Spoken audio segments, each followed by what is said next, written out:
know him? Andre. Oh, it's Andre. Andre? Oh, Andre. Yeah, from... yeah. What's up, Andre? Yeah. Ivy Talks Podcast. And make sure everybody subscribe to the YouTube channel. This episode's going to drop Thursday morning, 9 a.m. Be there or be square. I'ma strip the wealth, even if I touch a meal. And do it through the pain, I don't need a pain. And life gon' get me down, but it won't break my will. Cause I've been chasing this so long, I can't give up. I won't give in, been through too much. I done prayed for the money, I done prayed for the fame. I done prayed that I will make a sacrifice and play this game. I done prayed that my life would never be the same. I done prayed that I will make it bring glory to my name. Ladies and gentlemen, welcome to another episode of Uncle Strib. We have here again the man, the myth, the legend, the king of the blend, who is so kind to let Ivy Podcast Studio Network have their studio here in the gym. 8058 Vantage Drive, San Antonio, Texas. Right. Y'all come stop by. We got meal preps. We got protein shakes, open gym, fitness classes. We do market events. We do all kinds of things to get the local community involved. You want to support small business and help small business become bigger business, which is the goal. Come to San Antonio, the Blend Nutrition Gym. You can Google Maps it or Apple Maps it. It will pop up for you guys. This podcast is also brought to you by Final Form Subs. In case you haven't noticed, those that watch, you already know. FinalFormSubs.com. Use promo code CoachStrib, all caps, no space. Get 10% off your order on supplements and personal care. We got everything you need. We got creatine. We got protein. We got plant-based protein for you vegans and vegetarians out there. We have energy powder, hydration powder, kind of like liquid IV, if you guys are familiar with that. Kind of in that same realm. We got sleep gummies, collagen. The list goes on and on. Check it out, FinalFormSubs.com. And now we're going to get into it. Today we have a specific topic we want to talk about. It's going to be a quick one, not too long for you guys. Nope. We are talking about excuses in the gym. Excuses people give to kind of procrastinate or prolong their actions in getting in the gym. And so Zach's going to kick us off. We got excuses. Number one, right? Number one. I mean, he could Number probably one. say it. He could probably say it. Number one is I don't have the Time. No. Number one excuse, I don't have the time. So, I mean, he could probably say it the same way I'm going to say it. I mean, we'll probably agree on what it is, which is you make time if it's going to be a priority. The same way he makes time, it's the same way I make time. I mean, although I may be at the gym longer than most people ever, you know, except for people that are actually working at the gym. Well, I'm working at the gym. I still have to find time myself to do it. And sometimes, even whenever you're at the gym all day long, like myself or like Natalie, it is hard to motivate yourself to get to the gym. So, you know, whether you have a gym in your garage, you know, you find the time, you're making it happen. Whether you have the, you know, the gym and you go to a gym, or whether you work at a gym, it's still hard. Doesn't matter. But the number one excuse every single time is I don't have the time. And if I were to break someone's week down and be like, well, how much do you spend on social media? And we were to look at their phone, and I'm like, show me your phone. Let's go through it. I know I can find like 5 hours in there. Oh, for Guaranteed. sure. 100%. Guaranteed. Just on their phone. Just on that. Not if I were to ask them how much TV they watch at home or how much movies they watch at home or anything like that. Just on their phone. I know I can find it there. But, I mean, it's wherever you prioritize it, man. So, and a lot of people just don't prioritize it. Yeah. And then also to break down time, a lot of people think, you know, like, again, social media is a double-edged sword because you have a lot of people with a lot of opinions, and a lot of people are kind of giving their opinions on what works for them. Because you see, you know, bodybuilders, powerlifters, you see people doing these 2-hour workouts. What people understand is it doesn't take 2 hours. It doesn't take an hour. Honestly, it only really takes 30 minutes a day. What I will say is the shorter your workouts, the more frequently you need to work out. So if you're going to work out 30 minutes a day, you probably should be doing 5 to 6 days a week, depending on what it is. But you could really, when it comes to like weightlifting, you can come into the gym, squat, bench, deadlift, Monday, Wednesday, Friday. Just those three, it'll probably take you 30 to 40 minutes tops, and then be in and out. And that's, you could just do that Monday, Wednesday, Friday, and you're going to be in pretty good shape. Or, like you said, if you got a gym at home, or if you just do an at-home workout. Yeah. You can do an at-home workout. As soon as you get home, just pop out a 45-minute at-home workout, body squats, push-ups, sit-ups, dips. I mean, there's a whole industry of people that just specialize in at-home bodyweight workouts. Calisthenics, yeah. 30 minutes. Or wake up 30 minutes before you get ready for the day, just hit a workout, or before bed, or as soon as you get home. Like, you could fit 30 minutes in your day somewhere. Are you going to be tired? Maybe, probably. That's why we have pre-workout. But are you going to be tired? Is it going to be tough? Yes, but it's doable. But again, it comes down to the point, it's just not a priority for you. Yeah. And you just, it's a lot. Working out, taking care of yourself physically and mentally, it is a lifestyle that you have to rethink where you you're going to have to prioritize it. If you really want to make a difference or change for the better, it's going to have to be it's a lifestyle change. Yeah. No, I mean, 100% it's that time. Like, I think that in the same notion of it'll only take 30 minutes, I would say it's, think about it as you put money into your retirement account, right? So let's say you want to do 4 to 5, workouts a week. Maybe they're an hour, maybe they're an hour and a half. Let's say I were to do that last year and a half, 2 years, and kind of really grind, right? After that, if that's all you want, let's say you got to your 225, right? Mm-hmm. On your bench, you got to maybe your 315 on your squat, and maybe you're just, messing around a deadlift at, 315 too. And that's it. Like, you don't care about anything. That's a strong individual still. Yeah. That's strong by many standards, right? So that's all you want to do. You could just maintain that for probably 3 30-minute sessions every weekend. Yeah. Almost even 2 30-minute sessions every single weekend. That's it. Just go in there, hit your bench, do a few other things that you feel like you missed, and you're done, right? Because you put in the time to begin with. So a lot of times it just depends on what your goals are. Grind it out for 6 months, a year and a half, or something like that, and then you've invested all that initial time, built what you're going to build on top of, and then you can kind of like scale back a little bit, right? Because if that's all you want to hit, and you never want to get over 225 ever, right? Or maybe you just want to do like 225 for 3 or 5 sets of 3 or 5 sets of 2 or something like that. That's your whole entire goal, and you never want to get heavier or higher than that. Great. I don't see many people that work that hard to get there and stop, though. Course. Yeah, I feel like what gets it for me is once you get to that number and you hit it, it becomes an addiction. Because like when I finally hit 315 on bench, I was like, oh my gosh. Like, once you hit it, you're like, all right, 350. Yeah. And then once you hit 350, okay, 405 or like 365, 380, whatever it is. Usually when you get to that point, there's so much time and effort that's invested, it almost becomes an addiction. Yeah. And I think why I tell a lot of people is once you view the gym once it turns into I can't wait to get to the gym versus I gotta go. Once you change it from a chore to something you look forward to, that's when you can really like see serious progress and the consistency starts to really kick in. No, absolutely. I mean, I think that, like you're saying, it becomes an addiction, but more importantly, if you put all this time or effort into it, even if it's, a few 30-minute sessions every single, 2, 3, 4, 5, 6, or whatever it is, once you start to see that progress and you get, the visual kind of results, aesthetics, then sometimes it snowballs. Yeah. Now, of course, life happens, so everybody kind of falls off. But if you built that physique, however long that took you, 6 months, 8 months, a year, or whatever it is, you can get that back twice as fast as it took you. Muscle memory. Right, because of that. So don't ever forget that. Now, that doesn't mean take 6 months off and then try to do what you did beforehand. That's how you get injured. You're going to have to rebuild it. It's still going to take time to rebuild, but it's easier the second time. No, 100%. And I also want to make not a caveat, but I also want because we're talking about weight specific.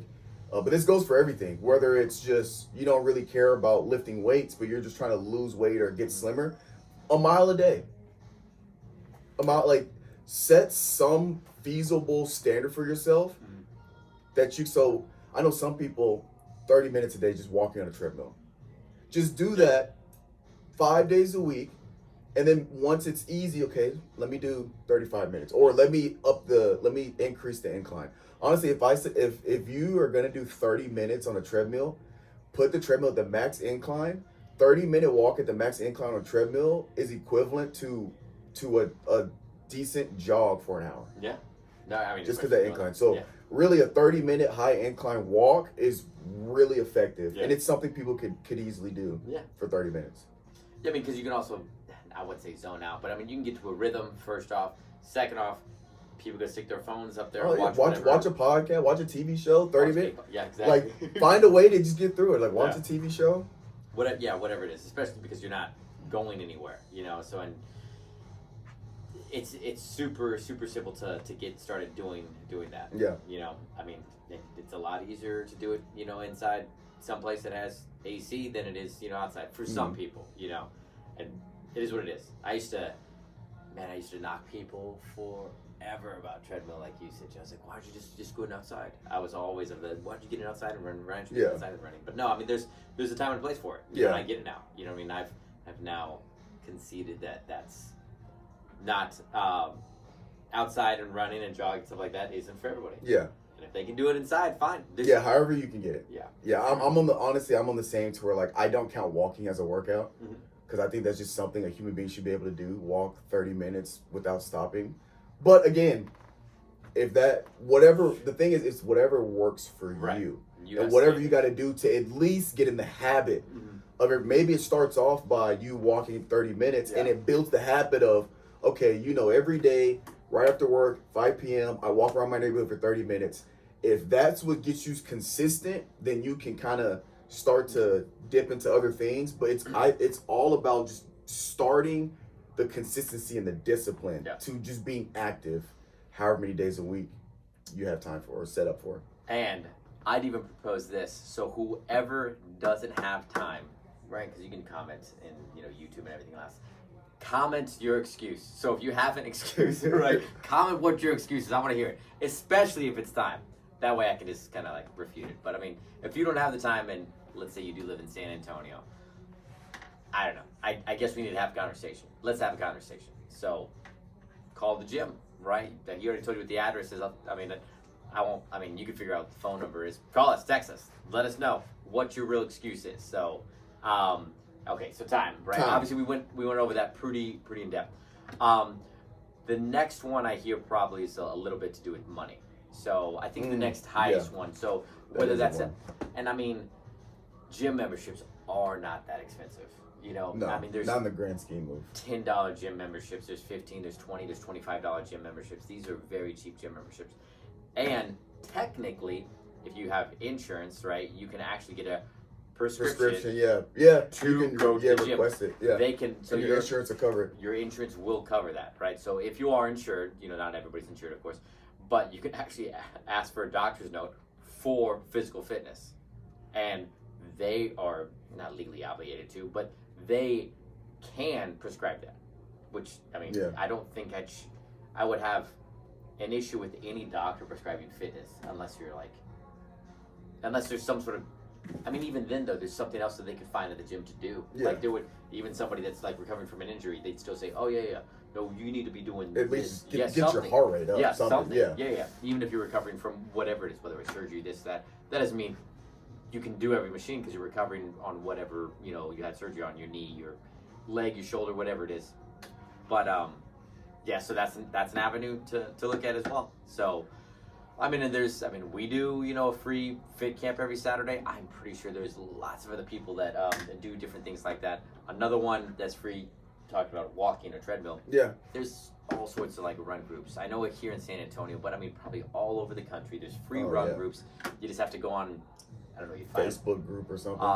Facebook, or Instagram, Reddit. Somewhere. There's a whole bunch of running forums, right? Just look up running forums or free running groups. I'm pretty sure whatever this kind of online city newspaper is, wherever you're at, will have something about, try this, and this. I mean, literally, Pablo goes there every Monday. There's another free thing at one of the Pearl over there. So they start somewhere over there and they run. Now, granted, the Pearl puts it on because there's a lot of eateries and some bars around there. Marketing essentially. Yeah, that's fine. But you don't have to do that, right? Yeah, it's still free. Afterwards, right? Yeah. But it's the free run, right? Yeah. Exactly. So all sorts of people are gonna have different gimmicks like that. Money, but money shouldn't be. That should be way down on your, Yeah, and then because also, because it depends because there's ways to get around it. Obviously, there are some like rare situations where maybe somebody lives next to a Lifetime and their membership's like $125 and that's not feasible. Yeah. But you could also do a combination of things. Like for example, here, the day pass is $5, right? Yeah. So you could mix it up to where, okay, Monday I'm gonna do a 30-minute walk around the neighborhood. And let's say Wednesday, I'm going to go to the Blend Nutrition Gym, do a day pass, get my weights in. And then Friday, I might just go biking or cycling. Like, you can split up to where you're that week you only spent $5 in the gym, but you got 3 workouts in. Or maybe one of those days, you do something at the house, then you bike or something outside, or you go walking a trail, this, that, and the third. And then that one day you do a day pass, you can get your weights in for that week. Like, there's ways to combo it like that. $20 for the month if you're just doing like 5 day passes, right? I mean, another one that you do is basketball. I mean, there's all sorts of basketball courts all over the place. You don't even need a basketball, bro. I'm pretty sure there will be somebody there with a basketball. Yeah. Right, and just don't be an asshole. Yeah. But I mean, and there's like outside courts, so it's free and stuff like that. Yeah, absolutely. Yeah. I mean, you can ask them to join. So I mean, yeah, please. A little one that I hear on occasion, and this may kind of be another money thing, is what do I wear clothing? I don't have the shoes, I don't have the gear, what else do I need? Like, a lot of people think they need to gear up for the gym. Yeah. Like, I mean, I'll be super honest, I'm one of the cheapest people like in the world, but the majority of the time you wear whatever shirts you want to. Basketball shorts is regular, shorts. You don't need to spend an arm and leg doing it, but I mean, Jesus, you can go to Goodwill, you can go to Salvation Army, you can go to all these different thrift stores. Yeah. Well, Walmart has good stuff for cheap. You get a hoodie for $15 at Walmart. Where did I go? So the shoes that I have on that I've worn beyond, I mean, and I've gone there like a few times. It's either been Ross or Steinmart, and people are like, yeah. But maybe they were $15, but I've run miles and miles in my shoes. Now, I don't think I have problems with my feet at all, but I also wear very, very cheap shoes. I don't know if that's a good thing or a bad thing, but I don't have a problem at all. Yeah. But I break them in, a little bit. I'm not going to go for a 10-mile run or a 5-mile run right off the bat. Not that, people are kind of into that thing, but if you are, you wouldn't do that in some cheap shoes right away. You'd want to break them in. The same way you'd want to break in any shoe, though. Yeah. You wouldn't want to go ham unless you just like torturing your feet. Which case. Yeah, and then for what I do, I mean, I work out barefoot, so like shoes aren't even. I could just come in with no shoes and do my whole workout. Yeah. I don't wear shoes when I work out. Even on upper body days, I'm either in slides or just barefoot. I feel so much more comfortable not doing that too, man. Yeah. Yeah, I mean that also gets your foot just used to just the ground and contact and understanding kind of like where your weight is shifting and stuff like that. I mean, I do that too. It helps strengthen your ankles, not having a insole that gives when you squat. It keeps you more sturdy in your ankles. So I mean, and I think that would be the big. If you're looking at any kind of expense, I think people would look at shoes, but shoes should be aside from the shoes, everything else should be pretty cheap, right? Yeah, I mean, unless you already have it in your closet. Unless you want, like, I mean, I wear the same shirt I wear on campus to work. I just come here and just work. It's just a t-shirt. Like, some people want to get the Gymshark, the Lululemons, like, really. If you want to, that's cool, but you got the means for it. You don't have to. You don't have to. No. And then also, I will say this because I know this is like big in the fitness thing, where people will be wearing jeans at the gym, working on jeans. I'm gonna say this. I'm gonna be honest. If you come straight off of work and you wear jeans and you get to the gym and you wear jeans at the gym, however you gotta do it to get your workout in, I'm all for it.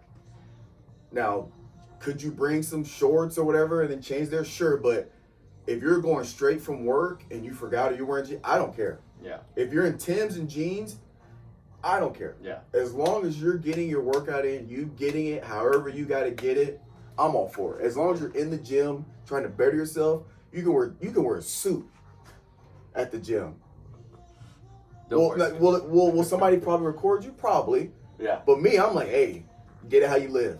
However you got to do it. If you got to wear a suit because you just got off of work and you sell cars or real estate or something, and hey, man, more power to you. Yeah. Or suits. Maybe you sell suits. Right. So, maybe I need to start a line of workout suits. There you go. Yeah, absolutely. There's actually one that I forget. It was a wrestler, and then he like does some sort of forward and backward thing in a suit, and he's like, need a mobile suit, like, but it doesn't rip or anything like that. He Oh looks yeah, like a pretty probably big like dude. stretchy material. Yeah, exactly, yeah. So yeah, I mean, there's stuff out there, but yeah, the reason why some gym owners, right, don't like jeans is because it'll rough up some of the leather and equipment. But I've never had that problem, so I've never had to tell somebody that. Now, if I were to see a crap ton of wear and tear on my seats and stuff like that, sure, I'd probably say something, you know. And most gyms don't allow jeans. Yeah. Honestly, but I don't know. Do they allow slides a lot of times? They probably allow slides, or do they have rules on that? I mean, I don't here, but I actually don't know because I haven't been to a corporate gym in a long time, and I don't remember if I was barefoot during squat or not. I'm trying to remember. Because I have the Metcon, so usually I would just wear those. Right. Those are lifting shoes. Yeah. Yeah, I'm actually not sure. They might. I mean, because they actually might make you wear shoes. I think gold Gold's you can probably. I think you can be barefoot. Yeah. I don't think you can walk around barefoot, but if you're like at the squat rack and you take your shoes off just to do a set, I don't think that'd be a problem. Care. Yeah. Not 100% sure though. Yeah. But I mean, again, that's the beauty of going to a small gym. You just talk to the owner right there, and then you know. Versus a corporate gym, they may have. Right. They might have different rules, you know, for you. So yeah. So clothing should never be an excuse. Like that. That's why it's definitely third on my list and down on the list because that's not going to be that expensive. You know, you can always find something that'll work.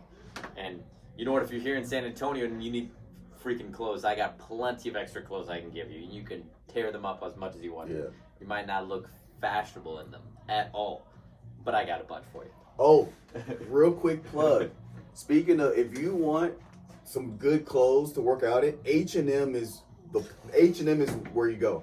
Obviously this shirt is different, but you know those plain black tees I wear? Those shirts are $9 at H&M. They're $9. Yeah. The sweatpants I get are like $15. That's it. See, this is that's all I lift. Side note, I've actually wanted to get that, but because I didn't want to copy him, I just haven't got it yet. Go for it. I'm trying to. Hey, H&M. If anybody makes H&M's listen, I'm trying to get a brand deal. There you go. Yeah. I get all of my clothes from H&M. The only thing I wear that I don't get from H&M are shoes. Yeah. Everything else is shoes and socks, jeans, sweatpants, slacks, blazers, dress shirts. All of it's from bomber jackets, H&M. Yeah. There you go. There you go. Shameless plug. But I would say so. Time, money, clothing. Okay, this is a good one. This is probably in my opinion, maybe even above time is motivation. You know, I want to say, I don't know where on that list you'd rank that. We're just kind of going over, but yeah, motivation. I can't tell you how many times, oh man, I'm just not motivated to go to the gym anymore. I don't know how to do it, or I wake up and I know I need to go. Like they know, you know, and they just can't find the motivation. Most people have to find a pain point, if that makes sense. Yeah. Whether it's their sister, grandma, uncle, dad, mother, whatever it is that has some sort of, you know, disease that could have, you know, or some sort of issue, or they fell, right? I mean, that's a pretty easy one, right? So obviously if you were more in shape and you were 60 years old, you could probably catch yourself, right? So I mean, most 60-year-olds that I know that are still working, if I toss them to the side, not that I'm going to do that, right? they could catch themselves. They might, you know, bruise their hands a little bit. They'll be okay. But there are 60-year-olds out there, 60-year-old people that aren't. I mean, that's not old in my opinion nowadays. Yeah. That could break a hip, and I mean after that you go downhill real quick because you have to have hip surgery and stuff like that. After that, it's there's a I forget which doctor was talking, but they specialize in like injuries in like old people or elderly people, and I believe at 65, 70, if you fall and break a hip, the likelihood of them passing within the year of that injury goes up by like 60%. I want to say that I've heard ridiculous. The statistic that I heard is anybody that has to have hip surgery over the age of 65 will die within 7 years. I don't know what that percentage is. I don't know if it's 90% or a very high percent, you know, die right after that. Now that's obviously people's will to combat that, and maybe, you know, because that does lump the people that did work out, you know, in there as well. That's not, you know, people that didn't work out and do work out. I mean, you know, you can break a hip at any age technically. You know, so it doesn't really matter even if you're in shape or out of shape. But it just gives you a lot of different options. The other thing is working out into your, your 50s, 60s, 70s, however old you can get, makes a difference in longevity. Quality of life at that age. Longevity is obviously what most people I think try to achieve. You work your whole entire life to retire one day, and once you retire, you want to take it easy. You want to enjoy that. Yeah. Right. They call it the golden years for a reason, but they're not calling it the golden years so you can like sit down and not be able to do anything. That would absolutely suck. I worked all this time so I can barely move, you know what I mean? Yeah. Barely see the world, have the money to go on this this cruise, this flight, this vacation, but get tired after standing on my feet just for 30 minutes. I mean, I know people that are 60s and 70s, and I can't walk that far, and it sucks. It truly does suck. And you know what? You get discouraged at that point. You get so discouraged that some people just jump on those little rascals, and they'll just like go around like that, little scooters, right? And what does that do? Is that just instills like that you've given up a little bit more. And trust me, at any age you can still keep going. I mean, there's 80-year-olds or 70-year-olds that started doing like bodybuilding, right? Yeah. Man, it's like, I'm just done. I need to make a change or something like that. Woman, man, whatever, never touched a weight in their life, and all of a sudden they look, now probably with a little bit of hormone, but I mean, they still had to put in the work to get the muscle too. You know what I mean? And it can happen at any age. So motivation, no matter how old you are, is hard to do, and it's hard to create. And yeah, I don't know how best for people to describe it, but is to see where you'd want to be, in a year. Envision yourself on your ideal physique, your ideal body, your ideal, lifting whatever weight you want to, and I guess plan backwards how you're going to get there. Every day, just do it. Like maybe, I don't know if it's for 5 minutes or 10 minutes or whatever it is. Just think about it. If you want to write it down, that might even be better. What I want to lift. How many pounds do I want to weigh? If you want to write it down every day, great. Eventually, that'll eat away at you, hopefully, right? And then maybe that'll be your motivation. But something has to happen. And unfortunately, a lot of times, it might not be their aunt or uncle that, passed away or get injured or some disease happens to them or something like some ailment. It winds up having to happen all the way to them before they do something about it. And that's when I see people a lot of times is, oh, my doctor says I need more exercise, or I'm diabetic, or I'm pre-diabetic. And, a lot of the damage has been done. Not saying that we can't reverse a lot of that, but still, the motivation could have happened before that. Right, you could have prevented it. Right. All the situation. Yeah, and it's, if you want to speak on it, because, you've written about motivation, so, Yeah, I think motivation is the hardest one. Yeah. Because I think if you find the motivation, all the other stuff falls into place. If you find the motivation, you're going to make the time. You're going to obviously figure out financially what you can do that fits within your means. Right. Like you can do all that, and it's tough. It's tough because like for me, I'm a pretty self-motivated person. Like my motivations, I just want to be as strong as humanly possible. Like I just want to be able to every year get stronger and stronger and stronger. That's just my motivation. And then part of that is just I'm competitive with myself. I see what I did last year, and I have this thing in my head where okay, I have to beat that. If I don't PR when I do my testing for the year, if I don't beat last year, it eats me. And so my motivation is just literally self-competition and just trying to get super strong. Some people's, I've talked to some people's motivation is, like you said, like they have somebody that's diabetic and they didn't eat and exercise and they got, a foot or something amputated. They don't want that to happen to them. Heck no. I know some people, the motivation hits when they have kids and they're like, I want to be able to, play with my daughter, or I want to see my grandkids. And to be able to do that, you got to take care of your body, take care of your mental, and that it's going to have to involve exercising and dieting, things like that. So that one is the hardest one, and there's no blanket motivation. Like, well, yeah, just do this, this, and this, and you'll get motivated. Some people, it's the family. Some people, all it takes is just after 4 weeks, 6 weeks, they see a little bit, like we talked the aesthetics, and they're like, oh, wow. And that's what motivates them, is seeing the progress. It's different for everybody. So I think the hardest part is really sitting down with yourself or your significant other, whoever it is that's there to support you, and just really, really getting to the nitty gritty of why do I want to get here and what is going to motivate me. Like, it's cool to be like, oh yeah, this time of the year, oh, summer's coming up, I'm going on a vacation, I want to lose 30 pounds.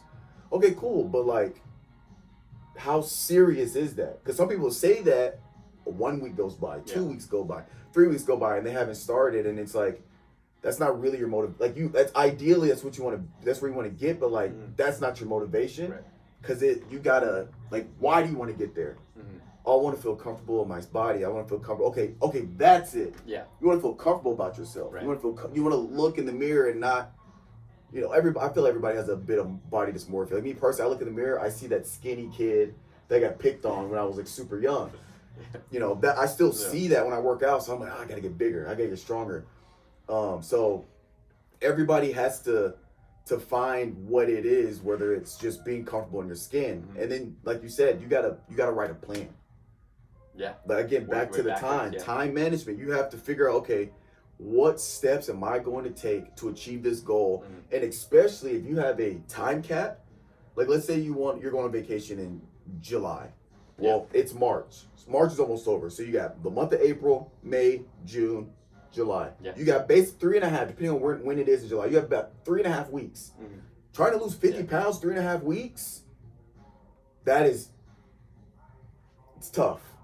I'm not going to necessarily say impossible, but you're going to have to be doing everything right week in and week out to get there. Yeah. So you have to sit down and make that plan, because if you don't make that plan, you won't know that, 30 minutes a day is not going to help me lose 50 pounds in 3.5 weeks or 3.5 months. Sorry. Right. So, yeah, you got to find it.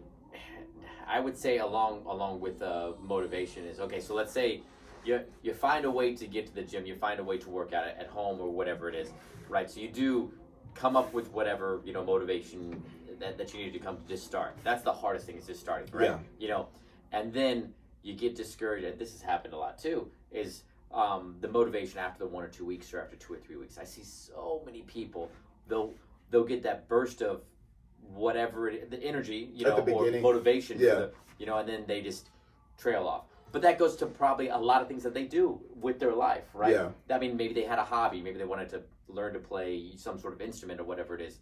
So I bet I can go through a lot of things that they've done in life that they've wanted to do, and they've given up on it within a few weeks because they did not see a result. It does not happen overnight. It does not happen overnight. It does not happen overnight. But consistency, should be, I guess, the flashcard that you get or something like that whenever you find the motivation. Like, here's your consistency card. Like, you know what I mean? Because you've done the first part, which is motivate yourself. Fantastic. You're here, or you're running, or whatever it is, right? After that, I just want to give you like a card that has like 100 like stamps and be like, okay, I can call you consistent whenever you've stamped this 100 times. Yeah. I mean, 100 is just a made up number that I said, but I mean, that's what I'm trying to say is consistency would probably be the next one. Because again, they find the motivation initially, they make up the time, they didn't really need that much money, right? We discussed that. They already had, some of the clothes. But then the next thing is consistency. Yeah. Like that's probably one of the biggest ones to achieve those goals. The motivation, happens, in the beginning, and sometimes, obviously you need to be daily motivated, again, and consistency and motivation, obviously, kind of go. Motivation can die off sometimes. Right. But that consistency and the motivation may, I guess, not be there anymore. You just got to tell yourself you have to do it. Yeah. Like that's just, sometimes you have a bad week. Sometimes you got a lot of stuff going on with work, going on with personal life or family, and sometimes you're just not feeling it. And again, I saw this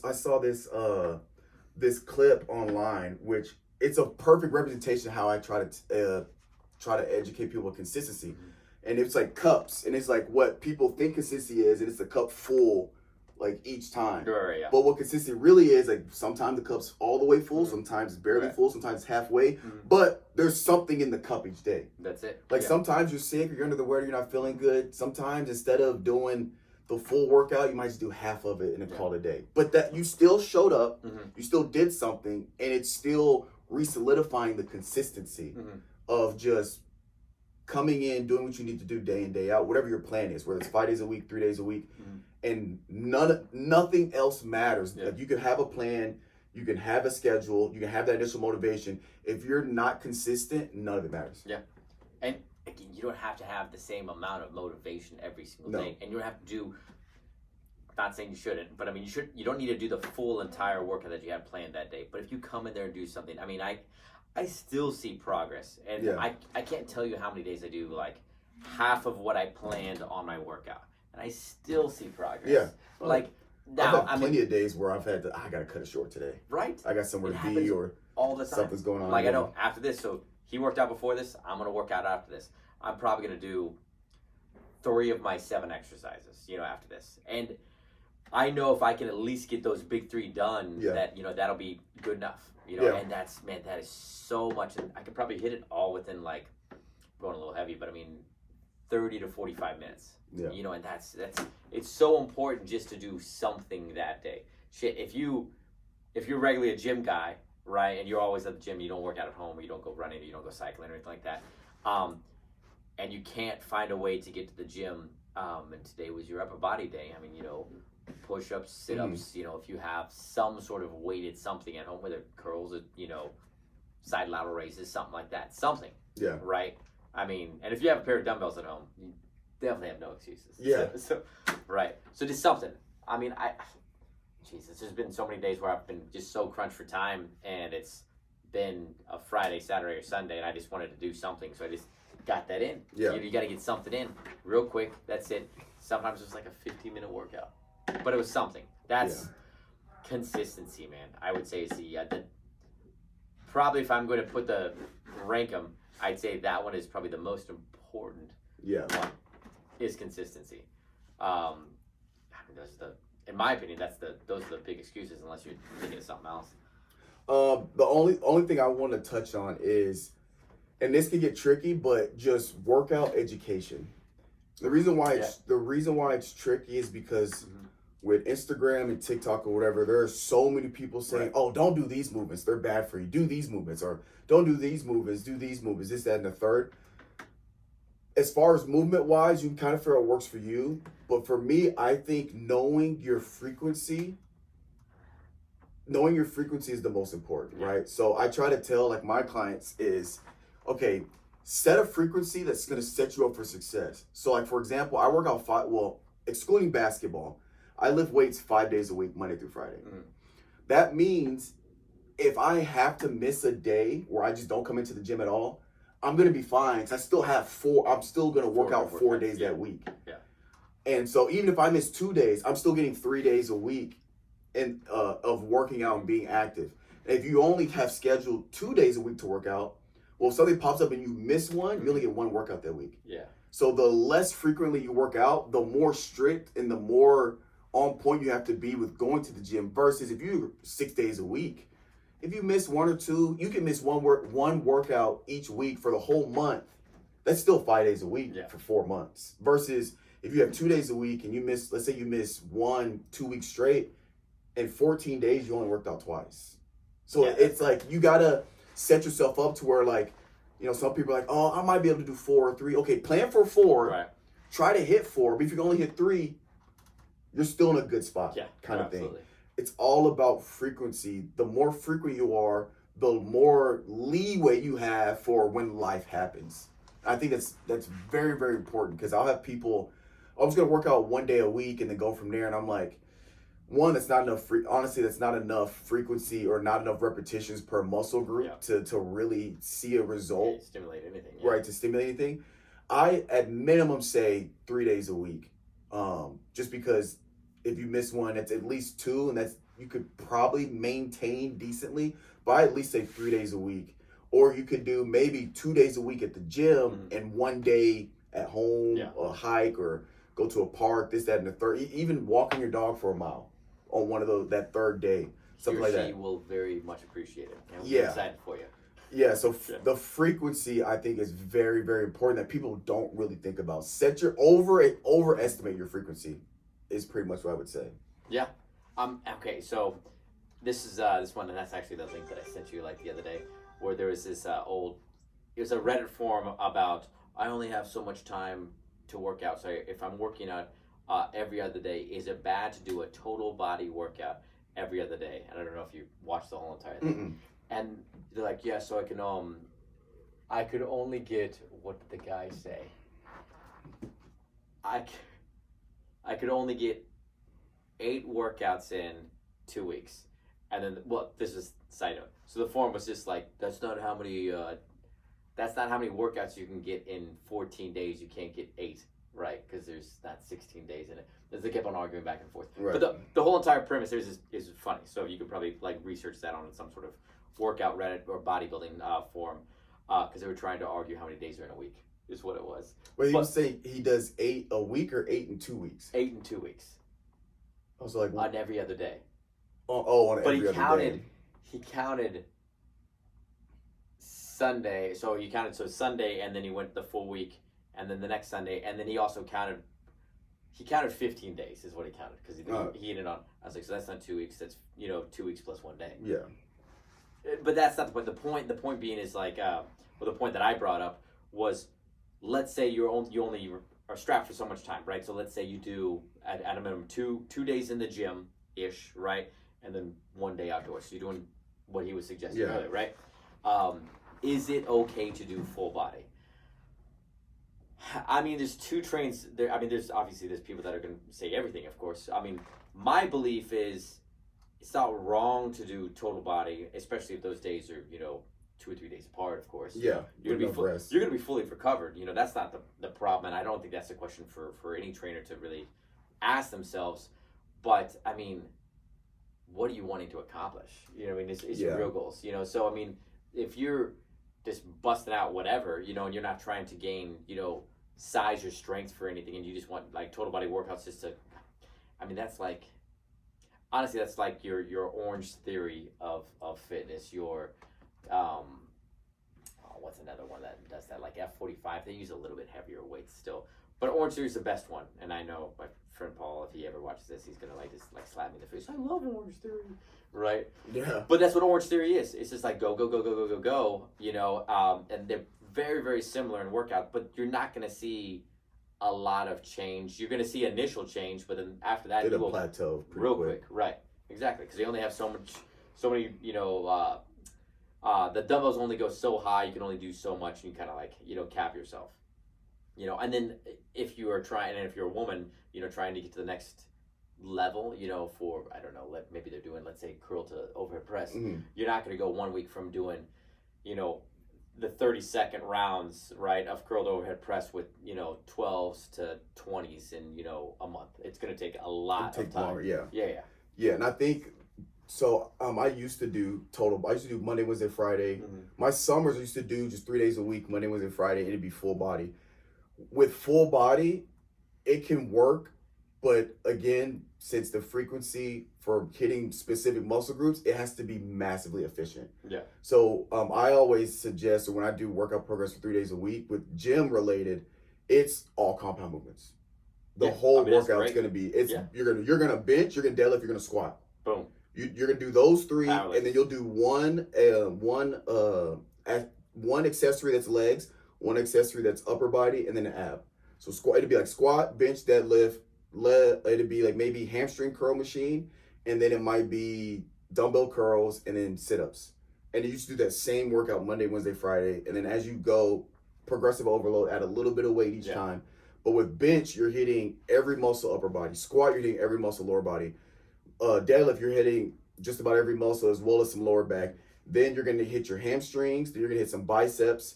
And then you're hitting abs. You're hitting every muscle group. If you do that 2 days a week, if you're doing 5 sets of 10, you're doing 100 reps of bench. You're doing 100 reps of tricep, 100 reps of chest, 100 reps of curls, etc., etc. Or, I mean, you could still go heavy, do 5 by 5. But as long as you're using compound movements to hit multiple muscle groups at once to make it efficient, then that's how I would set up a full body workout. Yeah. Compound movements. Yeah. I mean that's what I'd say too. I mean, again, the compound movements are going to make the difference. These are going to be your powerlifting, movements, but eventually you get that consistency and you get that motivation there, and hopefully that'll carry you on to I see some results, I see some strength go up, and then you'll actually then you'll plan out what you're doing in maybe a few months or 6 months after that. You go, you know what, I am making progress, in this. Let me try to target my focus on, bench. Let me do, 4 days a week and do an upper lower. Yeah. And that's what I try to do. And so I'm at the very minimum doing upper lower. That was when I do 4 days a week. It's upper lower. Yeah. That's hands on. And if I'm ever hitting a fifth day, it's usually just at that point I'm working out with somebody and we're just doing arm farm cleans and a lot of other things, some AMRAP, some EMOM, some Metcon, metabolic more like conditioning. So like CrossFit-esque workouts and stuff like that. So if I'm ever hitting a fifth day, that's me personally. But yeah, a lot of it's going to become, if you can get the consistency there's so many different directions that you can go. But I mean, consistency is king over all of these other things. Yeah. Because you will make progress, 100%, if you're consistent. And the people, and I hear them all the time, is when I'm not losing this, or I'm not doing this, and I'm not getting this, it's like, are you actually, pushing yourself? Yeah. Are you actually eating correctly? Because, I mean, we can go into freaking, you lose motivation for whatever reason. A lot of it's, I don't see the scale moving. Yeah. Oof, that's like the number one thing that I see is they lose motivation because they don't see it, right? And then I'll go and ask, especially with clients that I have right now, like literally it happened probably yesterday to me. I'm like, okay, whenever you first came in here 3 weeks ago, could you squat all the way down like you can today? Well, no. Okay, so your flexibility, your mobility's improved, right? That should be, I should end the conversation right there. And I told him that. I was like, because that's great. Right direction. Right. Yeah. We're done. I don't need to prove to you that the scale is going to move. But I mean, we went on, the biggest thing is, okay, you started with this. Could you literally do a burpee? Like you couldn't physically do this. You can do like 10 in a row right now, right? So you're getting stronger. Whenever you first came here and we were doing whatever, it might have been, curls or shoulder press, whatever it is, you were using 5s before your arms were like giving out. You were just using 5s. Now we're at 12s, right? Right. So we unlocked a few different things right there, found out, some form, worked on some stabilization, muscles right there as well as your strength. Yep. In a few weeks, can make that improvement. But then they step on the scale, maybe it's moved a pound less, or maybe staying exactly the same after 2 or 3 weeks, 4 weeks, 5 weeks. It's not the end all be all because a lot of it's recomp, right? Yeah. So now you've gained muscle. So you can lose fat and gain muscle. So that's why the scale's tricky. And I don't, depending on the person, I don't initially want them, because some people weigh every day. It's like, don't do that. It's like the stock market. Don't check every day. Like maybe check in once a week. I usually have people weigh in once a week, but especially in the beginning, you're going to lose fat, you're going to gain muscle. So sometimes the scale's going to stay the same. Like you said, you're getting stronger, you're getting more in shape, you're getting better endurance, but the scale's staying the same. Especially when people that don't work out and they just start and you shock that body, you're going to trigger a high, assuming they're eating enough protein, you're going to trigger a high level of protein synthesis. Yeah. And they're going to start gaining strength. Right. And they're losing fat. The scale might stay the same. Yeah. I mean, that happens, at least with me, and whenever because I do the same thing whenever we'll weigh people in whenever they work out. They'll, work out with us. We have meal preps here. So we'll have, them have our meal preps, have your supplements, so they're having, the final form, shakes, smoothies and everything else, putting the creatine in there. And then they're just not seeing it. And it's 100% recomp, and the only way you can prove it to people is, you can have a scale that does measure not BMI only, but body fat percentage. Yeah. And all of a sudden, if they go, oh, well, my body fat was 39.9 and now it's at 38 or 38.5. Yep. And then it'll also tell you something like skeletal muscle and stuff like that. Oh, that went up? Yes. Like, so all this stuff can be proven, probably with a cheaper, scale nowadays, probably like $20, $30 that you get on Amazon. And you can prove, all that stuff. So don't initially get discouraged, and a lot of people at home probably already just have a scale in general, but they don't have that type of scale. Yeah. So if you are, and you finally find your motivation to work out, and you watch those numbers, you're a number watcher, just like look at the scale, every single day. Yourself crazy. You will, right? So, and you will probably definitely lose motivation. Yeah. But don't let that kill your consistency because it's there. Another factor too is especially 80% of the population is underhydrated. Oh. So if you get people in, they're gaining muscle while they're losing fat, and they're drinking more water than they used to. Sometimes some of it's water weight because they're not used to being fully hydrated. Yeah, exactly. So it really, there's a lot of factors when it comes to the scale. One last thing I want to add that we have to obviously touch on because we're talking about fitness and excuses is most of the stuff we've been talking about is just working out, being in the gym. Your diet is also just as important. We can't, I would digress. I'd be remiss if I didn't mention you have to be on your diet as well. And really all three. Consistency in the gym or consistency being active, then that's to be the gym. Consistency in your macros and supplementation. One thing I will say about supplementation that I think a lot of these like influencers and a lot of these like people that are pushing supplements, they make it sound like this miracle thing, take it and you're gonna lose weight. It doesn't work like that. There's no, besides Ozempic, there's no miracle drug you just take and just lose weight. And then I have my gripes with doing that anyway. But supplements are there to aid you in your efficiency in losing weight or gaining muscle, coupled with diet and exercise. You can take all the, well, I was gonna say creatine, but there's a lot of benefits of creatine outside the gym. But you can take all these supplements, this, that, and the third. If you're not eating right and you are not being active, none of it's really gonna matter. There are some supplements that help, like like a multivitamin, that'll help. But if you're trying to lose weight, don't think you're gonna take a fat burner and kind of half-ass it in the gym, or take a fat burner and kind of like, I don't really think I need to work. I'm taking a fat burner, I'll be fine. It does not work like that. You need all three in tandem. You need to be on point in the gym or on point active, counting your macros, make sure you're not eating too much fat, not eating too much carbs, eating enough of your protein, making sure you're getting enough hydration, getting sleep. Sleep is so underrated when it comes. Sleep is talk about supplementation, sleep is one of the biggest ones. That's when your body heals yourself. When you break down the muscles, that your body does 80 to 90% of its healing while you're asleep. So if you're working out and you're not getting sleep, you're gonna come into the gym, feel like, that's when you can lose motivation.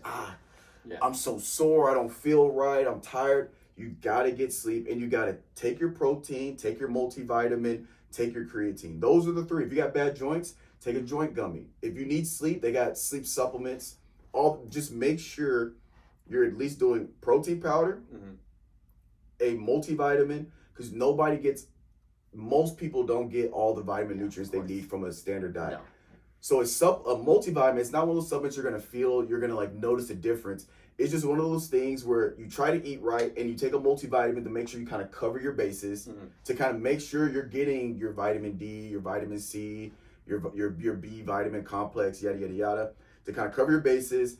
And a creatine. Creatine's really good for muscle recovery and keeping the muscles healthy, as well as there's studies that show creatine's really good for cognitive function. So it can really help with your mental space. So you gotta do all three. You gotta give the effort to all three. There are some people that will go crazy in the gym, eat like shit, don't supplement anything, so they're missing nutrients and things like that. You gotta give each one the same amount of energy. I would say what I see more of, especially somebody who may have, a little bit of money, is not a little bit of money, but just some extra money, so then they want to do something, right? So they're not going crazy in them, but they're coming to the gym, right? And then they buy the $300, $400, $500 worth of supplements. Oh yeah, that's not. And that's so common. And then they eat like shit, right? Yeah. That's probably what I see most of. So if you're kind of trying to do the whole entire thing, but then you don't. So if you're going to spend any kind of mental, change, or a motivation or consistency, make sure it is in the kitchen. Make sure that it's, buying the right foods. Yeah. And it starts with the grocery store, man. Oh my God. Like you don't flip that switch and turn it off at certain times. It should always be on, right? Some people, sure, I guess they don't have time to go to meal prep, right? Or some people can't afford, meal prep to be shipped to them or to go out and buy it, right? So for whatever reason, they go to the, fast food restaurant, which is probably more expensive than meal prep. Yeah. But in the you will, speaking of the money stuff, meal prepping, or at least meal planning. I call it meal planning because I don't prep all of my meals. I just know what I'm going to eat for each one. Right. You will save so much money. Yeah. Just kind of planning out what you're going to eat, and then groceries, curbside pickup or have it delivered. You don't have to go in if you don't have the time. I curbside pick up every Friday morning at 8 a.m. I go there, I get my stuff within like 10, 15 minutes, I'm back at the crib. But you will save so much money instead of going out and grabbing food, especially nowadays. You go to Whataburger and get a number one, it's $12 to $13. Yeah. I can get a week's worth of chicken for $12 to $13 at Yeah. Walmart. Yeah. A week's worth of chicken is $12 to $13. Yeah, no, absolutely. Yeah, I mean that's what's it like? I mean some of the chicken cuts are $2.49. So I mean a pound. Yes, get you a standard chicken breast, a I pack. think Got, Natalie got she probably had 5 pounds or right around 5 pounds today that we got from the store, and it was I don't know $12.49, $11.49, something like that. Yeah, maybe not eggs right now, but eggs are a good one. Before the bird flu started ravaging these chickens, but no, I mean, but again, it doesn't have to be. What the most expensive thing is. I mean, eggs are obviously a great source of not only protein but a lot of other nutrients as well. Yeah. But meat still isn't that crazy expensive yet, right? So luckily, and hopefully it won't ever be. Chicken and pork are probably the cheapest. pork's forms of it. so cheap. Yeah. I get a pork loin and I cut them into sirloins, usually around 8 to 10 ounces. Mm-hmm. I can get I don't know weight wise, but I can probably get 15 cuts of 8-ish ounce pork loin steaks for about $12. Yeah. 2 weeks worth. Yeah. If you buy the big pork loin, and if you look, so one thing, because I got in an argument with not an argument, but a debate with my mom over, oh, you're eating all that pork, your blood pressure, yada yada. If you look at specific cuts of pork loin, I want y'all to do this. Look at the nutrition facts for 5 ounces of chicken, 5 ounces of pork loin. They have identical nutrition facts. There's more sodium in a 5-ounce chicken breast than there is a 5-ounce pork loin. Look. It's all about the nutrition fact. Yes, certain cuts of pork are very high in sodium, like your bacons, right? I don't eat a lot of bacon, but your pork loin and your chicken breast, they are almost identical. I believe pork, I think, has less calories are almost the same. Chicken has more sodium. The pork loin has a little bit more fat, and pork loin has more protein, so it has a higher protein concentration. I want to say the biggest thing that I've seen in the past, but this has to do with pork in general, right?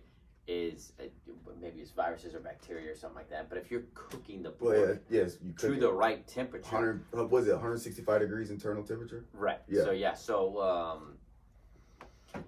if you're cooking it to the correct temperature, and most people cook way higher than that, right? Yeah. So if you're cooking it to the internal temperature, you should be fine, yeah. Right? You should be fine. You're literally cooking all the bacteria out of it. I don't want to be 100% saying you're cooking every single bacteria out of, because there may be something I'm unaware of or uneducated in that I'm speaking on, but that's why a lot of people have gotten sick or something in the past, and mainly, in my opinion, it's been hot dogs or bologna or something like that. Yeah. Uncooked, because you can open the hot dog package and you should be able to eat it, and that's crazy. Beef and pork, That's kind crazy, of. though. Same thing with bologna, right? Same thing. You're not cooking bologna, you just throw it on your sandwich. You throw it on the ham sandwich, right?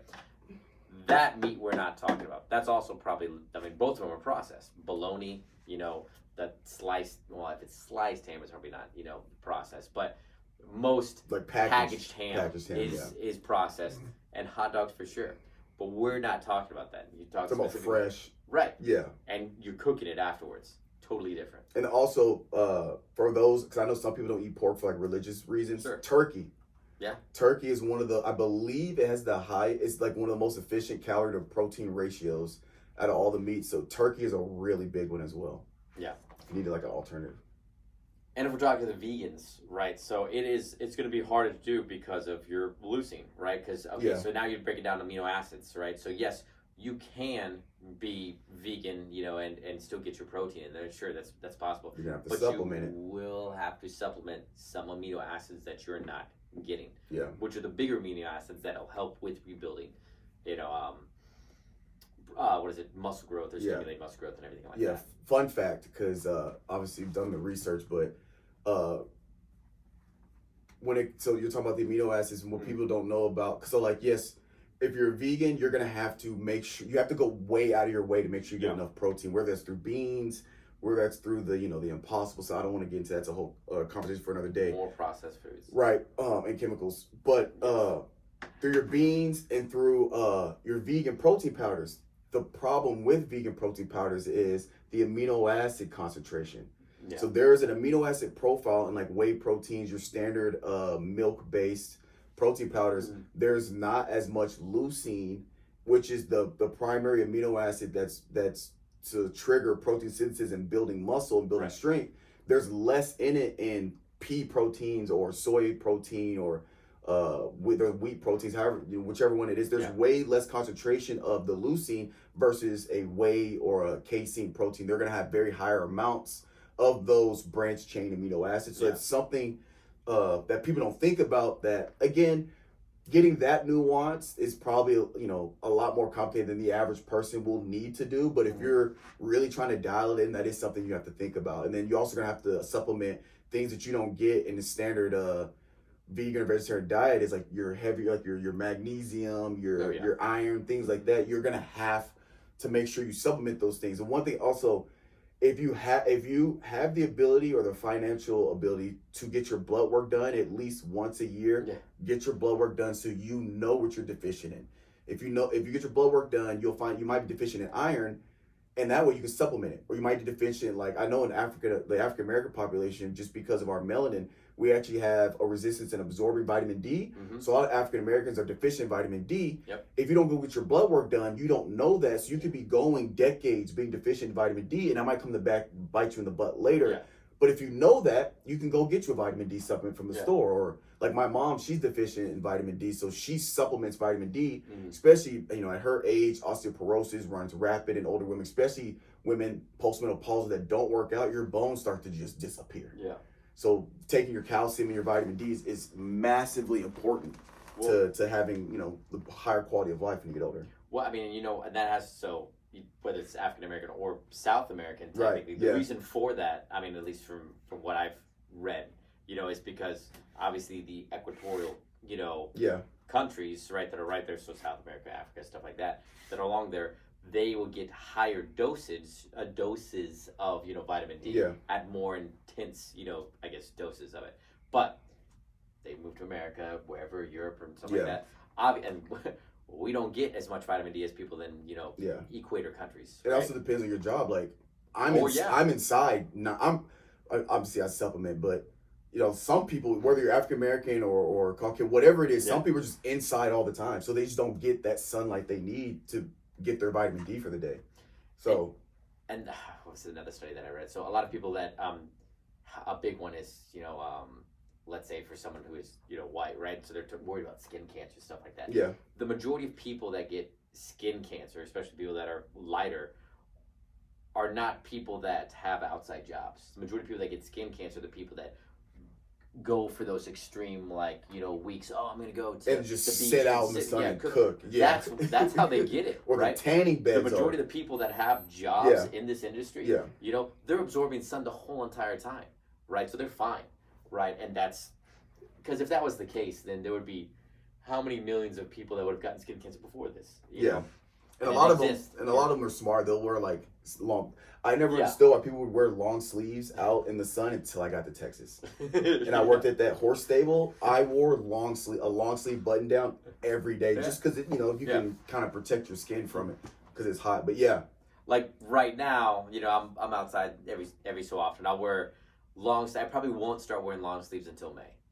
So I'll get a little bit more tan from now until then. But then after that, it's so hot outside that, 10 or 15 minutes, sure, could I spend the time doing sunscreen, doing this, doing that? But it'd just be a pain in the ass. It's much easier just to put a long sleeve shirt on. Yeah. Way easier. They have breathable long sleeves and stuff. Oh, yeah, exactly.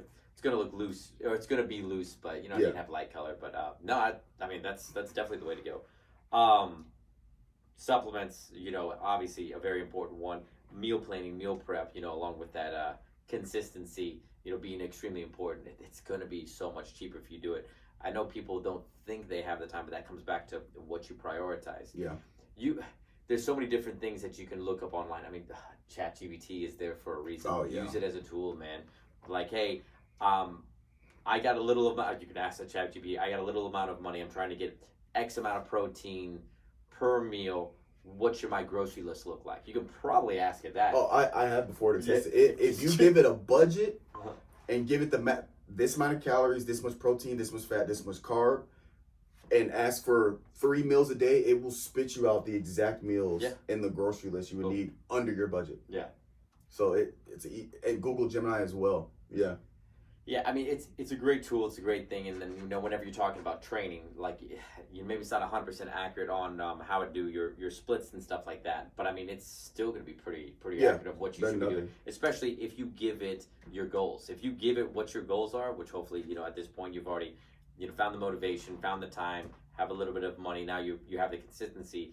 Now you're waiting for that lockdown plan. Throw it in there. Right, throw it in ChatGPT, throw it in whatever, throw it in some sort of AI program, AI generator, so they can give you something, and it will, as long as you have goals, real tangible goals, then it'll let you hit it for sure, and it'll plan for it. So it is not that hard anymore, and it makes it so easy. But again, it's about everything else that we're getting right now, whether it's the shitty foods that we eat that make us feel good, whether the sugars or the extra carbs. Shipley donuts, right? So we just get this mental. Shipley's. Yeah, we what we do is, even us. Our foods are planned like this, right? They're front loaded with either sugar or carbs, right? So what do? We feel good, and then that crash. Yeah, man, I can't tell you. Whenever Natalie and I started doing this meal preps, and I would eat these meal preps all the time, I didn't crash anymore. I'm like, oh, yeah. And I'm doing more work. I'm working out harder now than I did a few years ago when I was eating shittier. Yeah. But I have more energy and I'm not crashing because I'm not eating shitty. And that's like 100% that is an attribute. Probably sleeping maybe the same. But working out harder, making more progress, but eating better.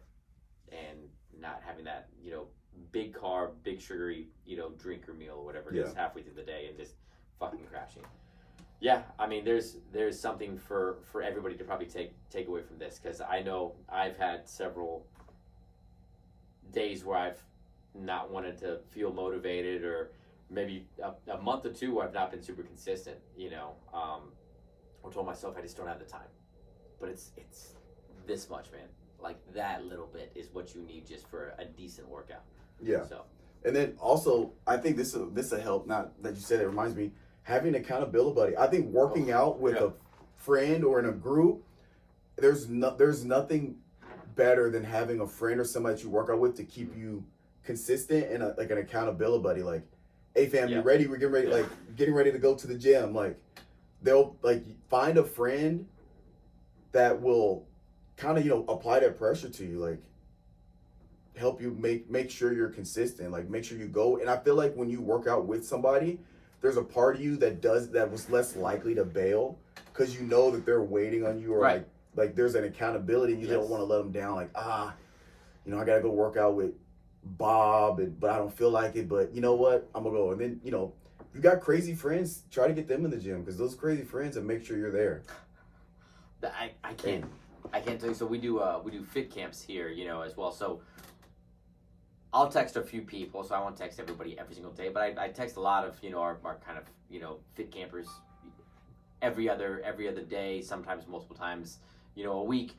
And I may not text all of them, but then that person will text the other person, right? And they'll tell me whenever they come in, the both of them, I really wasn't feeling like coming. Zach texted me, and then I texted you, Lily, and then, all of a sudden Lily's like, I was home and I was thinking about it, but then I saw your text message and I came. Man, that happens so much. I hear that so much all the time. And you don't have to give them any kind of motivational speech. All you got to say is, workout, ? That's it. Yeah, and it's that's it. They're on the couch, they're like, I guess. Exactly. Yeah, exactly. 100%. Yeah, create a community. Yeah, and create a community. That goes to show, where you're going to work out. So, if you work out at the smaller gyms like this, you're going to have that community and have that support all around you. Whenever go to a big box gym, it's harder to find. Not impossible to find, because there are definitely people there that you will see consistently. Yeah, and then a lot. You might start to network and oh man, what time do you come to the gym? Oh, I'm here at 6.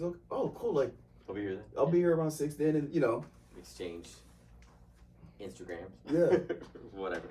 Yeah, no, but finding a friend, or that was a big excuse, and that's why I wrote it down like that. So what happened before? You started working out, and then, that was 6 months ago, but you stopped 3 months ago. So what happened? And I ask people that all the time. my friend stopped coming to the gym. Yeah. I do hear that. That is an excuse that I legitimately do hear. So that's funny that you say that, because that's... Yeah, it could be a double-edged sword. Mm-hmm. Yeah. And they're like, well, I just stopped coming. Oh, why'd you stop coming? And they're like, oh, well, I was that friend. And then he stopped coming after. Yeah. Stopped going. Yeah. It's like, now you're the jerk, right? Because you were supposed to be the main motivator. But yeah, no, I think that's it, man. Yeah. Look, these are the basic excuses, unless you had anything else. One last thing Yep. with the macros, because a lot of people don't know how to do macros. Again, there's MyFitnessPal. There's apps that do it for you. Mm-hmm. What I will say is, it's not easy, but it's a good starting point. Whatever your goal weight is, you need to eat that amount of grams of protein. So let's say you're 160, you want to get down to 150. Set your protein goal for at least 150 grams of protein. Yeah. I want to get, right now, my goal is to get to 230 by December. I'm eating 230 grams of protein a day. That's a good starting point. But again, you can use MyFitnessPal. You can sign up at IV Fitness app. I'll do that for you. Or you can hit me up in the comments and I can send you the link. I can do that for you, $5 a month. And I can make it just to be personal. Slight little plug there. But yeah, that's all I had to add to that. How many carbs would you have? So, okay, obviously, it because you said macros, so might as well fill out the So, like for me personally, carbs and fats. Yeah. here I have it on my. Well, because so IV he's Fitness trying app. to gain, right? Yes, lean muscle. I'm not trying to bulk. I'm not Right. bulking. I'm just trying to gain. No lean dirty muscle. bulk here, right? So so the specifics is 225 grams of protein, 150 grams of fat, 562 grams of carbs, a total of 4,500 calories a day. Now, and where you at right now? Your weight? Weight, I'm back up. After I did the carnivore diet, I got down to 192. I'm back up to 212. So let's say that's 18 pounds. Yeah. Yeah. So, but he wants it of lean, you know. Yeah. So So why would you say I mean, explain to everybody else, but I mean, why your carbs are so high? Because I mean, they're like, oh, well, isn't supposed to be like, 100, Oh, 200, yeah, something like that. So, yeah. So the macros can get kind of tricky if you're getting nuanced what you're trying to do. But for me specifically, the way to think about it is carbs is the energy that your muscle needs. Protein is what you need to gain muscle. So the more muscle you gain, the more carbs you have to intake to maintain or to maintain that muscle. You have to once you get up muscle, you have to feed it. So my carbs are high for the average. Well, the average person probably overeats like crazy, but my carbs are for a macro plan. It's a high carb diet because my body fat percentage is probably 8% at 212 pounds. So I'm carrying a lot of lean mass, and to make sure I keep my muscles, I have to feed it. So I have to intake, 562 grams of carbs. And my percent, when you do it by percent, so my protein is 50%, my fat is 30%, and my carbs is 50%.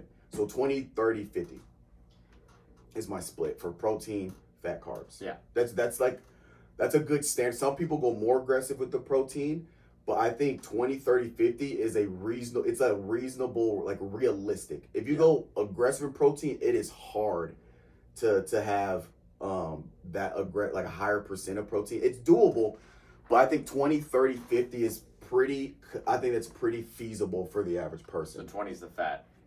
20 is protein, 30 is fat. 30 is fat. 30% is fat, and then 50% is carbs. And the reason you're wanting 30% fat right there is hormones, I guess. So Well, it's just 30% fat is just a good percent out of your calories. okay. So because you still need to get the calories up. Again, you're taking some of the energy from the carbs, but also you can use. I mean, fat is energy as well. Yeah. So fat's also a storage of energy. So you can pull that from energy as well. It's only stored later because you decide to do nothing about it, right? And then what misconception about the fat is what makes people gain fat is it's the carbs. Yeah. When you take in carbs and you have that leftover energy source, it gets stored as fat. Yeah. So it's not necessarily the eating up. Now, obviously, if you overdo anything, it's bad. But again, that's why you have the macros at the 20, 30, 50 split. But if you don't use that energy source in your carbs, that's what gets turned into fat, into storage. Yeah. Is the excess carbs. So and that goes, man, I'm going to go on that tangent. I was just about to end it right here. Okay, so that goes into one thing that I was going to say. I just did a little bit of research about protein. So a lot of protein nowadays, it used to be, 20 grams of protein, 25 grams of protein, right, per scoop or 2 scoops or whatever the standard serving, right, is the serving size is, right? And maybe you're getting 10, 15, 20 grams of, carbs in there too. Nowadays, it's harder to find that, actually. Oh, yeah. More expensive. More proteins will have, almost no carbs nowadays. But before, that wasn't the case. Yeah. Maybe 6-7 years ago, I turned the label around, and it was like 10, 15, 20 grams, sometimes more carbs than protein, which was fine for me as an individual because I was, this side still trying to grow. Yeah. I'm okay with it. Now, most people aren't in my or your situation. Yeah. Most people, that's why they tailored it for everybody else. They're trying to lose. So now it's just protein, 1 or 2 carbs. Yeah. 1 or 2 grams of carbs, 1 or 2 grams of sugar, if any sugar at all. Yeah. So be aware of that, especially if you're trying to gain or something like that. Yeah.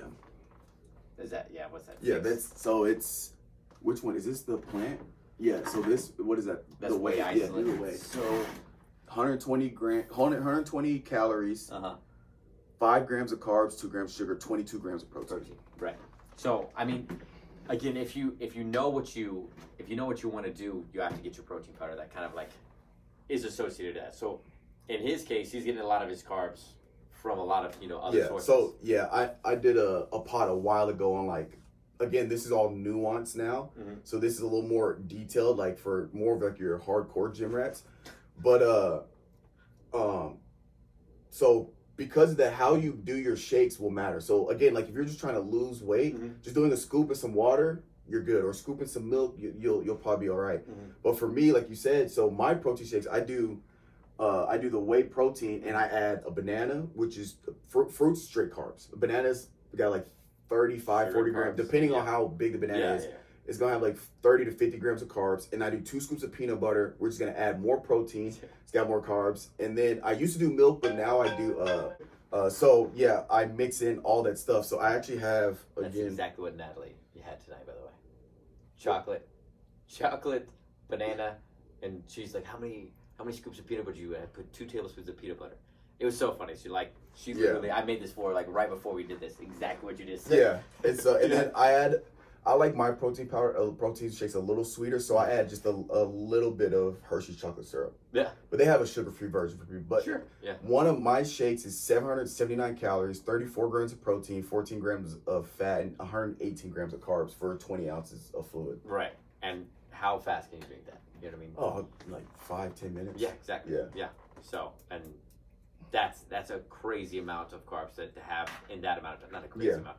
But that's how you can see manipulate what I need, where you need that. Because eating that much just straight food is hard. Oh, yeah. So I drink 2 of those a day. Yeah. So that's over 1,400 calories just from 2 shakes. Yeah. But that's what helps me reach my total calories and my macros, because I get most of my carbs from my protein shake, and then throughout the day I don't eat a lot of carbs. I eat a lot of potatoes, which again have protein and carbs, and then I don't snack, so I'm not eating, I don't eat a lot of sugary drinks. I'm not eating a lot of junk food. So to get 564 carbs, eating decent or eating better or eating good, it's actually a lot harder than people think. So that's why I just do it through the shake, drink 2 of those, and I have 1,400 calories, and then I'll just have 3 meals throughout the day. Yeah. So that's how I have to do it. Some people, that's why I try to tell you, gotta figure out what works. If you need to do, I don't suggest doing 3 shakes a day, but if you need to do 2 shakes to kind of help you get to that protein goal, do 2 shakes. If you can do all of it through eating, then that works too. Most people, that's tough. That's why they have protein shakes. For that reason, you can kind of just drink your protein. It's a lot easier, and it's a lot easier in your stomach than eating all that food. Yeah. But yeah, you kind of gotta, again, see what works for you. It's gonna take some time and energy to figure that out. Well, and then the other thing with or you can go to somebody trainers here at the Blend Nutrition Gym, and we can do that for you. There you go. GI issues, right? So gastrointestinal issues, right? So a lot of people are, oh no, it's whey, so I can't have it mess with my stomach. I mean, there are plant-based ones, and there are there's casein. If you do whey isolate, there you go. It's exactly it's filtered. Yeah. It's filtered. They filter out more of like the lactose. So depending on if you're lactose intolerant, depending on how severe your tolerance is or how not severe. Anyway, you're depending on your level of tolerance for lactose. Some people, even though they're lactose intolerant, can do isolate. Yeah. Because it's Whey filtered. isolate, way down than like your standard concentrate, which might affect you if you're lactose. But then, like you said, you can do plant-based. Well, I mean, I'd always say start at because whey's going to be the cheapest the majority of the time. Yeah. So whey's is going to be the cheapest. So start there, right? See how you feel after a few days if you're constantly on the toilet, right? Yeah. You know, and it's messing with you, and you're like, dude, I can't do this another day. I can't. Okay, you tried it, right? You went with the cheapest option, and you know you could handle it. So let's go with the whey isolate, and kind of go from there, and then that's whenever we can jump over the plant-based. Yeah. Right, because the most readily available and probably cheapest source is still going to be whey, and then whey isolate's probably next, and then it goes like plant-based. Plant-based is still cheaper, cheap, but it's not. Typically, you can find whey isolate for cheaper than you can find most plant-based. Ones. Yeah. For the most part. Right, and that's just true. And I just think whey just tastes better. Oh yeah, because like you're a lot of your plant-based protein, the consistency is like dirt, so it's really thick, and I don't like my shakes like that thick. Yeah, it's almost like a milkshake. Some of them. Yeah. And one thing that I and if you're looking at cost, right? So if you're looking at cost, you're like, oh my gosh, this tub costs $40, this tub costs $35, or this tub's like $60. You're drinking your meals, man. You are drinking your meals, right? So where you're like, this is like $2, $3, $4 a scoop. This is crazy, right? Even if it's $4 a scoop, you are still saving money. That's a $4 meal essentially. Right, you're still saving money every single time. But it's hard to people to look at something because they wouldn't pay, $35 or $40 or $50 for a meal at a restaurant. Maybe some people would. Most people probably wouldn't. They'd look at the $20 or $30 range, if they're going to a fancy restaurant, maybe the teens to the $20 range. And so that's what their mind's at with protein powder. But you're not having it for one meal. You're having it for 20, 25, 30 meals. Yeah. Right? That's what it is. So you do have to take that into effect. And I know the price point is kind of higher, and people kind of just get shocked by the sticker price the majority of the time. But it's, I think I did the math with Natalie. I'm like, dude, that is a 75 cents a serving for your 30 grams or something like that. Yeah. So it's a crazy number. And check your nutrition label on your protein powders, because a lot of these places, I don't want to name places, but a lot of these places will have these protein tubs. All you really need to look at is your servings per container. If the tub is $40, but there's 14 servings in it, that's probably not the one for you. And then some of them have like 60 grams of protein and all this carb stuff. You don't need that. Just look for something. I always say you want to look for 25 to 30 servings range per tub. Yeah. And for that, it's probably anywhere from 30. Well, nowadays, I don't know what's going on with these protein companies, but if you get a 30 serving container for a lot of these protein powders, they're running you $60, $70. Yep.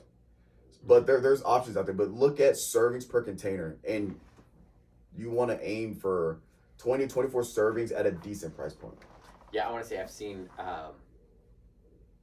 like the 60, 50 or 40, let's say grams of protein, right? Mm-hmm.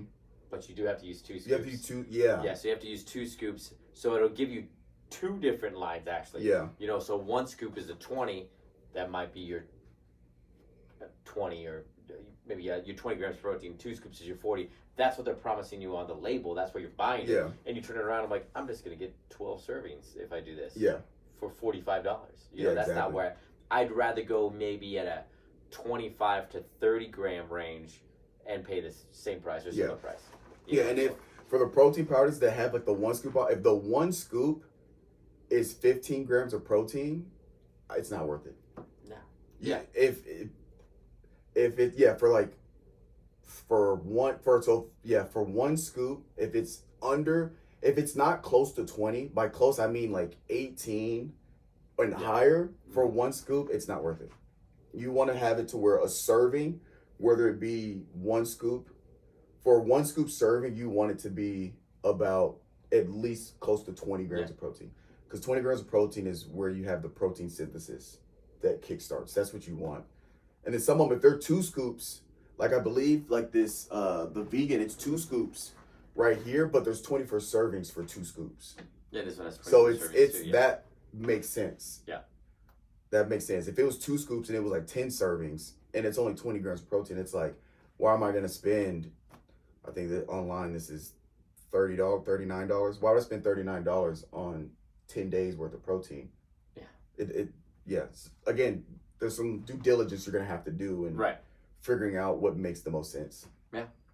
I mean, another one that they've had that I don't see as common is egg protein. So now they're doing like powdered, you know, so that instead of it being whey or casein or plant-based, they do like egg protein. So, I mean, I don't know if that's, so for vegans, it's a no. For vegetarians, is egg, they can eat egg? Yeah, I believe so. I believe so. I think it's just not meat. Right. Yeah. I think that may be correct. If that's correct, then egg's a great option. Yeah. Maybe not right now, but the price. But typically it is.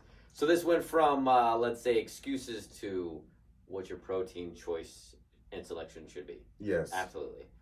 But as long as we're looking at this protein powder, that's all that matters. Right? We should just do another podcast just talking about all your supplements. That's exactly what we should do.